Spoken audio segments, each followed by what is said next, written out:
يا مساء الخير والنور على احلى عيله واحلى حبايبي. جايين النهارده عاملين وليمه بايه بقى يا لولو؟ بربع كيلو لحمه. شفتوا عاملين النهارده غدوه حلوه قوي وبربع كيلو لحمه. بصوا بقى هنعمل ايه. حطينا طاسه على النار، هحط فيها ايه؟ هحط فيها معلقه سمنه، وهنزل بربع كيلو بصل مبشور. ربع كيلو بصل على قد ربع كيلو الايه؟ اللحمه اهو. يبقى حطيت ربع كيلو بصل مع معلقه سمنه. تمام لغايه كده تمام. لغايه كده تمام. هقلب بقى البصله الحلوه دي لغايه ما تدبل. البصله هنا دبلت. ادي ربع كيلو اللحمه اهو، والله ربع كيلو. ادي ربع كيلو، مش اكتر ولا اقل. تمام. هقلب بقى اللحمه كده مع البصله.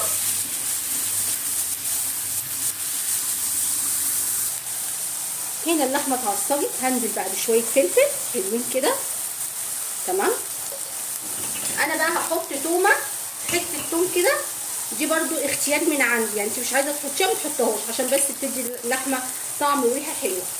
لحمه متعصجه عادي يا جماعه، بس انا بحب في الوصفه دي احط حبه توم. تمام. واحط كمان حبه بابريكا اهو، حبه كده حلوين. وايه تاني يا لولو؟ اقول لك.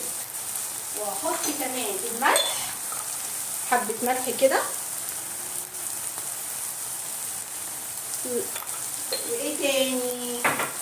هقلب بقى بالشكل ده.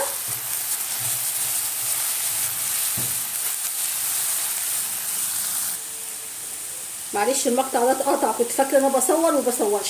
هنا اللحمه اتعصجت، حطيت عليها قرنين فلفل رومي وقرنين حار مقطعاهم قطع صغيره كده في اخر حاجه لما اللحمه اتعصجت. تمام. خلاص هي كده دقيقتين بعد ما احط الفلفل وهطفي عليها. تعالوا بقى نشوف هنعمل ايه تاني. هنا بقى جبت حله، حطي فيها ماده دهنيه، سمنه او زيت على حسب المتاح عندك. تمام. وبعد كده هجيب التوم وهحط حبه توم كده اللي انا مفرزاه في الفريزر، وهقلبهم كده. هزود شويه اهو، انا عايزه بس الريحه تطلع اهو.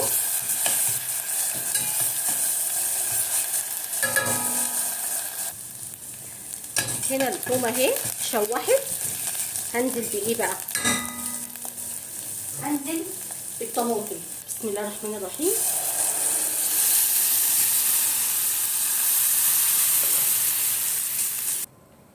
هنا حطيت الطماطم، هنزل بمكعب ماجي، وده اختياري، تقدري تحطيه وتقدري ما تحطوش. حبه كزبره، حبه كمون، حبه فلفل اسود. مش هحط ملح دلوقتي الا في الاخر. هقلب كل الحاجات دي وهسيبها تتسبك، وتعالوا نكمل وصفتنا النهارده الاقتصاديه. يلا بينا. بصوا بقى دلوقتي الصلصه بتتسبك واللحمه اتعصجت، اظن كده عرفتوا احنا هنعمل ايه. جبت بطاطس وانا جايه كده رايحه السوق، لقيت بطاطس بالحجم ده، شايفين؟ صغيره شويه على كبيره شويه على اكبر شويه بالشكل ده. بكام بقى يا لولو؟ مش هتصدقوا، كيلو ونص ب5 جنيه. كيلو ونص ب5 جنيه. قلت يا بنتي يا لولو ايه المشكله اما نجيبها ونحشيها؟ هتقول لا؟ مش هتقول لا. هي اي نعم صغيره بس هتتحشي. هو المفروض برضو البطاطس اللي بتتحشي تبقى صغيره بس مش للحجم ده. فانا قورتها بالشكل ده وعملت لها قاعده هنا عشان اسندها كده في الصينيه. تمام. حطيت لها بقى ملح ونقعها كده في ميه 10 دقايق 5 دقايق. ده بقى اللي طلع من البطاطس، مش هنرميه، حلو جدا. برضو نقعته في ميه وغسلته. هنعمل ايه؟ يلا بينا بقى نشوف هنعمل ايه. هنا بقى يا حبايبي حطيت طاسه على النار فيها شويه زيت حلوين بيسخنوا. هبدا بقى ايه؟ انزل بالبطاطس احمرها. الفكره في ايه يا حبايب قلبي؟ الفكره ان ب5 جنيه يا دوك يعني قولي غرمتي كيلو، ربع كيلو لحمه. وعملت بسم الله الرحمن الرحيم، الزيت مسخنش قوي. وعملت صينيه بطاطس هتشوفوها تحفه ما شاء الله. وليمه والله، وليمه كبيره جدا.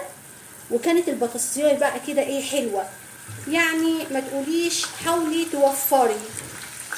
بصوا بقى ده انا 5 جنيه يعني انا بقول كيلو ونص ب5 جنيه. انا جبت بقى ايه 3 كيلو بالعشرة على طول. هنا بقى هشوح البطاطس تاخد لون تاخد لون حلو كده. وايه هنشوف هنعمل ايه اهو بالشكل ده. تتشوح بقى واوريها لكم. هنا بقى يا حبايبي خلاص البطاطس خدت لون، مش هطول عليها اكتر من كده. بصوا اهي حلوه قوي كده. هطلعها بقى بالشكل ده اهي. هطلعها بقى كلها. انا نقلت الطاسه عشان قلت دي طاسه اكبر عشان انجز في الوقت اهو. هطلعها بقى كلها وهبدا اكمل ايه، هكمل الباقي. هنا بقى في الصلصه اهي. الصلصه هنا اتسبكت معايا شايفين اهي. الصلصه هنا اتسبكت معايا. هعمل ايه بقى، هنزل عليها بكوبايه من الميه. انا عايزه الصلصه خفيفه شويه اهي. واحط لها ملح وهسيبها تغلي 5 دقايق وخلاص على كده تمام. هكمل بقى البطاطس ونرجع تاني. دلوقتي البطاطس خلصناها وحمرناها كميه كبيره بسم الله ما شاء الله. واللحمه اهي. جبت الصينيه الكبيره اللي هي الطقم اللي هو ال3 اكبر صينيه فيهم ماشي. وادي البطاطس اللي خرج من البطاطس. هبدا بقى بصوا انا عايزه ابعد كده شويه اهو، يا رب تكون واضحه. البطاطس وقعت. بصوا هنزل بقى بده بالحشو اللي خرج في القلب اللي خرج من البطاطس. عصرته من الميه تمام وحطيت له ملح بسيط جدا. هحطه بقى ايه في قاع الصينيه بالشكل ده اهو. بصوا اهو وزعه كده وخلاص. هبدا بقى احشي اهو. بصوا اهو اهو. هبدا بقى احشي البطاطس. بصوا بسم الله الرحمن الرحيم اهي شايفين اهي. بصوا صغنونه خالص شايفينها قد ايه. هبدا بقى احشيها كده اهو. انا قورتها بقى ازاي هقول لكم. بصوا مش هتاخد حاجه عشان كده قلت لك هتقدري تعملي وليمه من ايه، من ربع كيلو لحمه اهو. اتحشت ولا ما اتحشتش؟ اتحشت تمام. هحشي واحده اوريكم تاني. بصوا انا عملت ايه، قورتها من هنا وجيت من هنا عملت لها قاعده كده اهي. يا رب تكون واضحه اهي شايفين اهي. هبدا احشي واحده تانية بالشكل ده اهي كأنك بتحشي محشي عادي. بصوا اهو. هعمل صينيه بسم الله ما شاء الله اكبر صينيه عندي بربع كيلو من اللحمه بس. يعني بصوا هعمل صينيه كبيره جدا بربع كيلو من اللحمه. عايزه اوريكم. بصوا اهو. هبدا بقى اجيبها كده اهو. هحطها رصها كده شايفين كده اهو اهو. واجيب التانية برضو جنبها كده اهو. هبدا ارصها كده بالشكل ده. هخلص بقى الكميه وارجع لكم. دلوقتي حشينا البطاطس بتاعتنا. بصوا بسم الله ما شاء الله. خدت ال2 كيلو ونص اللي انا جبتهم. خدت 2 ونص ما خدتش 3، خدت 2 ونص. وفضل حوالي كده حبه بتاع نص كيلو. هنا بقى الصلصه بصوا جميله ازاي بسم الله ما شاء الله حلوه قوي.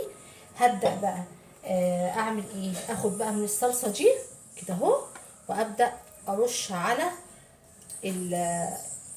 الايه البطاطس بالشكل ده اهو. هقلبها كده وابدا ارش بالشكل ده كده زي ما انتم شايفين. بصوا بقى الجمال. حطيت الصلصه اهي بسم الله ما شاء الله شايفين حاجه كده قمر اهي. هبدا اعمل ايه بقى، هدخلها في الفرن وبعد كده شويه من تحت وبعد كده هدخلها الشوايه وبعد كده هنشوف هنقدمها مع ايه. يلا بينا.